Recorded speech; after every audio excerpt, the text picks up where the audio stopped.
Welcome to this class of Abstract Algebra for BSc third year students. I am Dr. Priya Solomon, Associate Professor in Department of Mathematics at Government Mira Girls College, Udaipur. आज का topic of discussion रहेगा vector subspace. Vector subspace पे discussion का ये हमारा second lecture है। Lecture के first part में हमने वेक्टर सबस्पेस को डिफाइन किया था और वेक्टर स्पेस V के नॉन एम्प्टी सबसेट W के सबस्पेस होने के लिए कुछ necessary and sufficient conditions derive करी थी थ्योरम्स के थ्रू। आज के लेक्चर में भी हम W के सबस्पेस होने के लिए further necessary and sufficient conditions derive करेंगे और कुछ प्रॉब्लम्स के थ्रू देखेंगे कि ये जो कंडीशंस हम थ्योरम्स के थ्रू डिराइव कर रहे हैं इन्हें प्रॉब्लम्स में अप्लाई करके सबस्पेस कैसे प्रूव किया जाता है। अगली थ्योरम में हम एक और necessary and sufficient condition derive करेंगे for a non empty subset W to be a subspace. तो अब नेसेसरी एंड सफिशिएंट कंडीशन क्या है for a non empty subset W to be a subspace, वो आप देखिए। A एंड B अगर scalars हैं, फील्ड के एलिमेंट्स हैं, अल्फा एंड बीटा W के एलिमेंट्स हैं, this should imply A alpha plus B beta belongs to W। तो W will be a subspace if and only if this condition is satisfied. If and only if इस theorem में भी लगा है तो हमें टू वे इम्प्लीकेशन प्रूव करना पड़ेगा। तो फर्स्ट पार्ट के लिए हम सपोज कर लेते हैं कि मान लीजिए W is a subspace of BF। W को सबस्पेस मानते हुए आपको शो करना पड़ेगा कि अगर W सबस्पेस है तो दिस कंडीशन इज सेटिस्फाइड। अब जैसे ही आपने W को सबस्पेस माना, सबस्पेस मानते ही W हो जाएगी closed with respect to vector addition as well as scalar multiplication.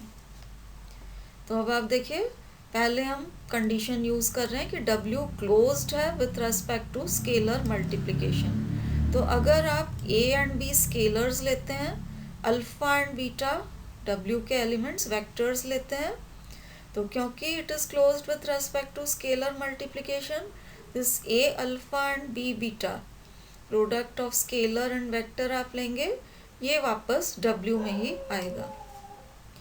अब आप कंडीशन यूज करिए कि W is also closed with respect to vector addition. तो अब आप देखिए A alpha and B beta W में आ गए हैं और W क्लोज्ड है with respect to vector addition. तो इन दोनों को आप ऐड करेंगे तो एलिमेंट वापस W में ही आएगा। तो A alpha plus B beta वापस W में आया और A alpha plus B beta जैसे ही आपका W में आया तो ये कंडीशन नंबर 1 सेटिस्फाई हो गई। तो अब हम कह सकते हैं कि W is a subspace of VF अगर है तो कंडीशन 1 इज सेटिस्फाइड। अब थ्योरम का कन्वर्स पार्ट प्रूव करेंगे। कन्वर्स में हम मानेंगे कि सपोज कंडीशन 1 इज सेटिस्फाइड और कंडीशन 1 को सेटिस्फाइड मानते हुए प्रूव करेंगे कि अगर कंडीशन 1 W में सेटिस्फाई हो रही है then W is a subspace of VF। अब W को सबस्पेस प्रूव करने के लिए आपको वेक्टर स्पेस की V1 से लेके V5 तक सारी कंडीशंस वेरीफाई करनी पड़ेंगी। तो अब आप देखिए, हम कंडीशन नंबर 1 में A is equal to 1 and B is equal to 1 अगर ले लेते हैं। A and B condition number 1 में फील्ड के कोई एलिमेंट्स लेने होते हैं। फील्ड में मल्टीप्लिकेटिव आइडेंटिटी हमेशा होती है। तो ये A is equal to 1 and B is equal to 1 हमने ले लिए। तो ये आपके पास A एंड B फील्ड के एलिमेंट्स लिए। अल्फा एंड बीटा अगर आप W के एलिमेंट्स लेते हैं एंड कंडीशन 1 को हम सेटिस्फाइड मान रहे हैं तो आप कंडीशन 1 अप्लाई करिए। तो ये A alpha plus B beta आप करेंगे तो 1 into alpha plus 1 into beta, आपके पास अल्फा प्लस बीटा आ गया W में। अब अल्फा प्लस बीटा जैसे ही W में आया तो हम कह सकते हैं कि W is closed with respect to vector addition, क्योंकि अल्फ़ा एंड बीटा W के कोई एलिमेंट्स हमने लिए थे और इनका सम वापस W में बिलोंग कर रहा है, इसलिए W is closed with respect to vector addition. तो देखिए A is equal to 1 and B is equal to 1 लेने से क्लोजर प्रॉपर्टी प्रूव हो गई। अब नेक्स्ट हम लेंगे A is equal to -1 and B is equal to 0 और कंडीशन 1 को हम अप्लाई करेंगे। तो अब देखिए A is equal to -1 and B is equal to 0, ये फील्ड के एलिमेंट्स लिए हैं, अल्फ़ा एंड बीटा W के एलिमेंट्स हैं। अब आप कंडीशन 1 को अप्लाई करिए तो ये A alpha plus B beta, ये भी W का ही एलिमेंट आएगा। तो ये तो 0 हो गया एंड -1 इंटू अल्फ़ा से आपके पास माइनस अल्फ़ा आ जाएगा W में। अब माइनस अल्फ़ा जैसे ही W में आया तो ये है अल्फ़ा का एडिटिव इन्वर्स। तो हम कह सकते हैं कि inverse of each element of W exist in W। अगर अल्फ़ा W में है तो माइनस अल्फ़ा भी W में आ रहा है, इसलिए W के हर एलिमेंट का इन्वर्स भी वापस W में ही एग्जिस्ट कर रहा है। तो ये आपके अबेलियन ग्रुप की कंडीशन आ गई, existence of inverse. Next, existence of identity prove करने के लिए आप A को और B को दोनों को 0 ले लीजिए और 1 में हम इसे यूज़ करेंगे। तो A is equal to 0 and B is equal to 0 लिए हैं F के एलिमेंट्स, फील्ड के एलिमेंट्स, अल्फ़ा बीटा W में है। तो कंडीशन 1 से A alpha plus B beta वापस W में होना चाहिए। अब हमने देखा था कि 0 आपको 0 वेक्टर 0 स्केलर है, तो 0 को किसी भी वेक्टर से मल्टीप्लाई किया जाए तो 0 वेक्टर ही आता है। तो द 0 बिलोंग्स टू W। तो यहाँ पर आप ध्यान दीजिएगा कि ये 0 फील्ड के एलिमेंट्स थे, तो ये स्केलर्स थे। तो 0 स्केलर को किसी भी वेक्टर से मल्टीप्लाई करेंगे, 0 वेक्टर मिलेगा और 0 vector added to another 0 vector will give you 0 vector which is an element of W। यहाँ स्केलर 0 एंड वेक्टर 0 को बोल्ड और नॉर्मल से डिस्टिंग्विश नहीं किया गया है, क्योंकि अगर आप मेंशन कर देते हैं कि ये फील्ड का एलिमेंट है तो कंटेक्स्ट से इट इज़ अंडरस्टूड कि ये स्केलर होगा और ये 0 W में आ रहा है तो ये वेक्टर होगा।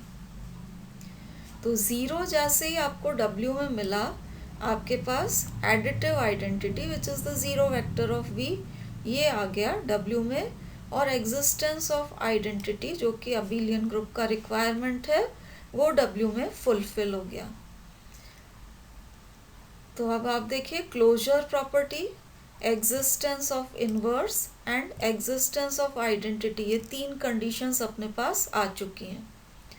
फर्दर कंडीशंस के लिए हम फैक्ट यूज़ करेंगे कि V प्लस अबेलियन ग्रुप है, इसलिए एसोसिएटिव एंड कम्यूटेटिव प्रॉपर्टीज़ पूरे V में सेटिस्फाई हो रही हैं, therefore they will be satisfied also in W, क्योंकि W is a subset of V।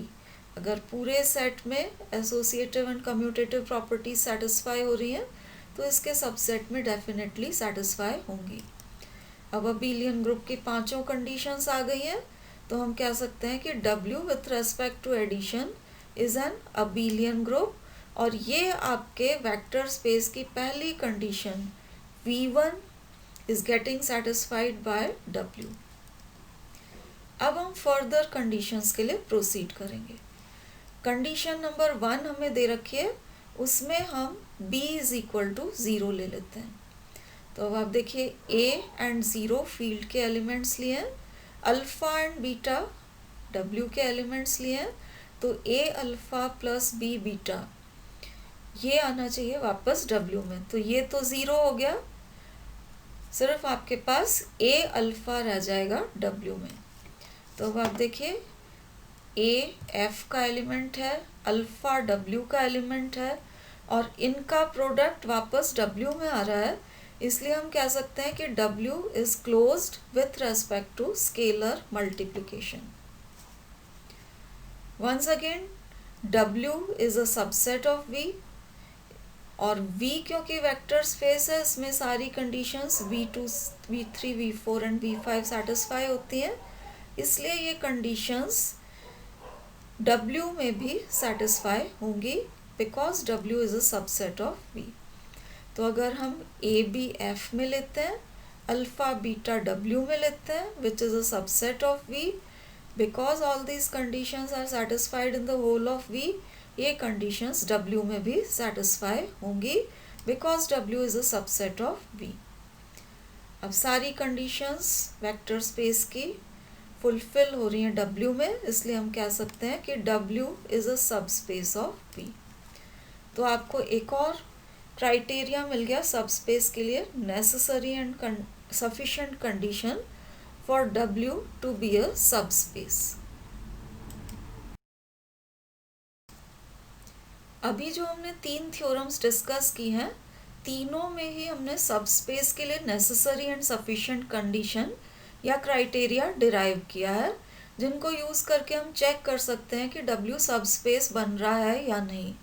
अब तीनों में से कौन सी थ्योरम यूज़ करनी है, ये डिपेंड करेगा कि आपका नेचर ऑफ प्रॉब्लम क्या है। हम तीनों में से अपनी चॉइस के हिसाब से कोई से भी थ्योरम को यूज़ करके सब स्पेस का क्राइटेरिया चेक कर सकते हैं। यूजुअली क्वेश्चंस करने के लिए थ्योरम 3 यूज़ की जाती है, क्योंकि उसमें सिंगल कंडीशन से डिराइव हो जाता है कि W सब स्पेस बन रहा है या नहीं। अब ये कैसे किया जाता है, उसके लिए आप एक एग्जाम्पल देखिए। एग्जाम्पल में ये हमें सेट दे रखा है, this is a subset of R3R। R3R आपकी होती है vector space of all 3 tuples of the set of real numbers R। अब W जो आपको इसका सबसेट दे रखा है,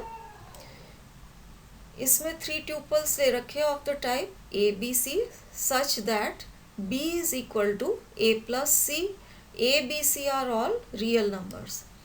तो ये जो बीच वाला कंपोनेंट है, this should be a sum of A and C। इस टाइप के जितने भी 3 ट्यूपल्स हैं उनको हमने एक सेट में डाल रखा है और वो सेट है आपका W। अब अपने को चेक करना है कि क्या W सबस्पेस है R3R की या नहीं। सबस्पेस होने के लिए पहला रिक्वायरमेंट ये है कि जिस सेट को आप सबस्पेस चेक कर रहे हैं वो गिवन वेक्टर स्पेस का नॉन एम्प्टी सबसेट होना चाहिए। तो अब यहाँ क्लियरली दिख रहा है कि W is a non empty subset of R3R, क्योंकि W के ये जितने भी एलिमेंट्स लिए सारे रियल नंबर्स हैं, तो ये R3R का मेंबर डेफिनेटली होगा। W में सिर्फ ये एडिशनल कंडीशन सेटिस्फाई हो जाती है तो ये W का एलिमेंट हो जाता है, बाकी ये R3R का एलिमेंट तो डेफिनेटली होगा। तो clearly W is a non empty subset of R3R। अब हम क्राइटेरिया फॉर सबस्पेस लगा के देखेंगे कि ये सबस्पेस बन रहा है या नहीं। उसके लिए 2 स्केलर्स ले लिए हैं, capital A and capital B belonging to R। Usually scalars को small a and small b लेते हैं, लेकिन यहाँ small a and small b already involve हो रहे हैं, तो इनसे डिस्टिंग्विश करने के लिए स्केलर्स को capital A and capital B ये लिए हैं अपने फील्ड R के एलिमेंट्स। 2 एलिमेंट्स W के ले लिए हैं, ये alpha and beta, these are 3 tuples, ये हमने W के एलिमेंट लिए हैं। अब जैसे ही आप इन्हें W का एलिमेंट लेंगे तो W के एलिमेंट्स इस प्रॉपर्टी को सेटिस्फाई करते हैं, इसलिए B will be equal to A plus C and B dash, ये इसका बीच वाला element, will be the sum of A dash plus C dash. अब हम थ्योरम 3 लगा के चेक कर रहे हैं क्राइटेरिया फॉर सबस्पेस। तो ये हमने निकाला A alpha plus B beta, तो A अल्फा की वैल्यू सब्स्टिट्यूट की and B this is beta. अब आप इसको सिंप्लीफाई करिए, तो फर्स्ट पोजीशन पे आपके पास यहाँ से आएगा कैपिटल A स्मॉल a और यहाँ से आएगा कैपिटल B A डैश, इन दोनों का सम आया। सेकंड पोजीशन पे यहाँ से आएगा कैपिटल A B, यहाँ से आएगा B B डैश, इन दोनों का सम यहाँ लिखा है। और इसी तरीके से थर्ड पोजीशन पे AC प्लस BC डैश आ गया। अब आप देखिए ये सारे रियल नंबर्स हैं, तो ये R3R का एलिमेंट तो होगा। W का एलिमेंट है या नहीं ये चेक करने के लिए आपको चेक करना पड़ेगा कि ये जो बीच वाला कंपोनेंट आया है क्या ये इन दोनों का सम है या नहीं। तो अब हम AB प्लस B डैश, ये जो बीच वाला कंपोनेंट था यहाँ पे इसकी वैल्यू लिखते हैं।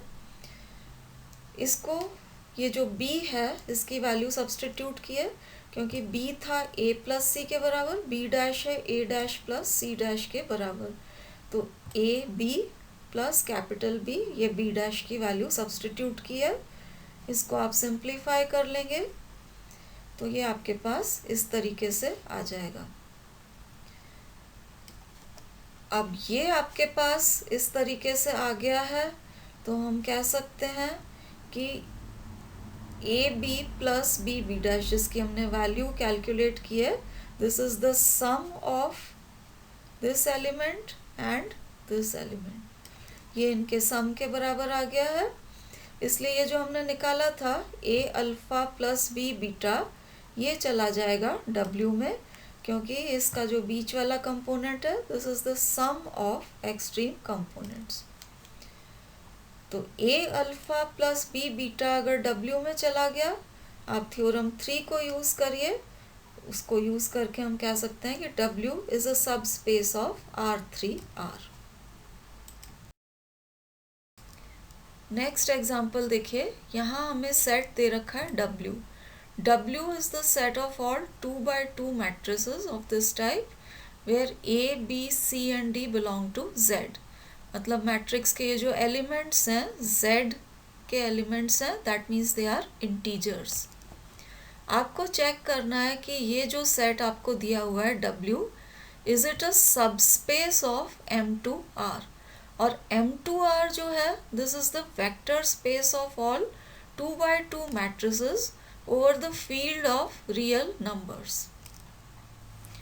तो यहाँ आप क्लियरली देख सकते हैं कि ये जो W दे रखा है, क्योंकि इसके elements A, B, C and D सब इंटीजर्स हैं and every integer is a real number, तो क्लियरली दिख रहा है कि W का आप कोई भी एलिमेंट लेते हैं वो M2R में बिलोंग करेगा, क्योंकि every integer is also a real number. तो हम कह सकते हैं कि W is clearly a non empty subset of M2R। सब स्पेस होने के लिए सबसे पहली कंडीशन ये होती है कि जिस सेट को आप सब स्पेस प्रूव कर रहे हैं वो आपकी गिवन वेक्टर स्पेस का नॉन एम्प्टी सबसेट होना चाहिए। तो ये W हो गया सब non empty subset of M2R। अब यहाँ पर देखिए W के एलिमेंट सारे इंटीजर्स हैं, तो आप क्लियरली देख सकते हैं कि W के कोई भी दो elements, that means 2x2 matrices जिसके एलिमेंट्स इंटीजर्स हों, ऐसे आप कोई दो 2x2 मैट्रिसेस लीजिए, उनको जोड़िए। अब मैट्रिसेस को जोड़ेंगे तो इंटीजर में इंटीजर जोड़ने से वापस आपको इंटीजर ही मिलेगा। तो W के कोई दो एलिमेंट्स, दैट मीन्स दो मैट्रिसेस आप लेके जोड़ते हैं W की, वापस W का ही एलिमेंट आपको मिलेगा। तो W क्लोज्ड है with respect to vector addition, ये क्लियरली हमें दिख रहा है। तो यहाँ हमारे लिए सूटेबल रहेगा कि सबस्पेस चेक करने के लिए हम थ्योरम 1 में जो हमने क्राइटेरिया डिराइव किया था उसको यूज़ करें। Closed with respect to vector addition है, ये तो क्लियरली दिख रहा है। अगर आप सिंपली चेक कर लेते हैं कि ये closed with respect to scalar multiplication है या नहीं, उससे आप पता लगा पाएंगे कि W सबस्पेस है या नहीं। तो यहाँ आप देख सकते हैं कि W जो है it is not closed with respect to scalar multiplication, क्योंकि स्केलर मल्टीप्लिकेशन के लिए आप कोई भी स्केलर, दैट मीन्स कोई भी रियल नंबर लीजिए, क्योंकि यहाँ पर फील्ड आपका फील्ड ऑफ रियल नंबर्स है, उसको W के किसी भी एलिमेंट से मल्टीप्लाई करें। अगर वापस एलिमेंट W का ही आए तो W होगा closed with respect to scalar multiplication. लेकिन यहाँ आप देखिए, जैसे हम 1/2 लें फील्ड R का एलिमेंट, ये हमने ले लिया है W का कोई एलिमेंट, ये सारे एलिमेंट्स आपके इंटीजर हैं इस मैट्रिक्स के, so this will be N element of W। अब स्केलर मल्टीप्लिकेशन के लिए इस स्केलर 1/2 को W के मैट्रिक्स से मल्टीप्लाई हम करें तो स्केलर हर एलिमेंट से मल्टीप्लाई होगा और आपके पास ये मैट्रिक्स आ जाएगी जिसका हर एलिमेंट 1/2 है। अब ये आप क्लियरली देख सकते हैं कि this is not an element of W, क्योंकि W का एलिमेंट होने के लिए मैट्रिक्स के सारे एलिमेंट्स इंटीजर्स होने चाहिए, Z में बिलोंग करने चाहिए, लेकिन ये 1/2 आपके पास जो एलिमेंट्स आए हैं Z में बिलोंग नहीं करते हैं, they are not integers, so this matrix is not an element of W। तो ये फील्ड का एलिमेंट हम ले रहे हैं, इसको W के एलिमेंट से मल्टीप्लाई कर रहे हैं, तो प्रोडक्ट जो है वापस W का एलिमेंट नहीं आ रहा है, इसलिए W is not closed with respect to scalar multiplication। अब ये not closed with respect to scalar multiplication है, तो थ्योरम 1 में जो कंडीशन नंबर 2 थी वो सेटिस्फाई नहीं हो रही है, इसलिए हम कह सकते हैं कि W is not a subspace of M2R। तो इस तरीके से प्रॉब्लम पे डिपेंड करेगा कि 3 क्राइटेरिया 3 थ्योरम्स के थ्रू हमने डिराइव किए हैं सबस्पेस होने के लिए, जो भी आपके प्रॉब्लम के लिए सूटेबल हो उसको आप अकॉर्डिंगली प्रॉब्लम में यूज़ करके सबस्पेस है या नहीं ये चेक कर सकते हैं। So this ends our discussion on vector subspace and criteria for subspaces. Thank you for watching.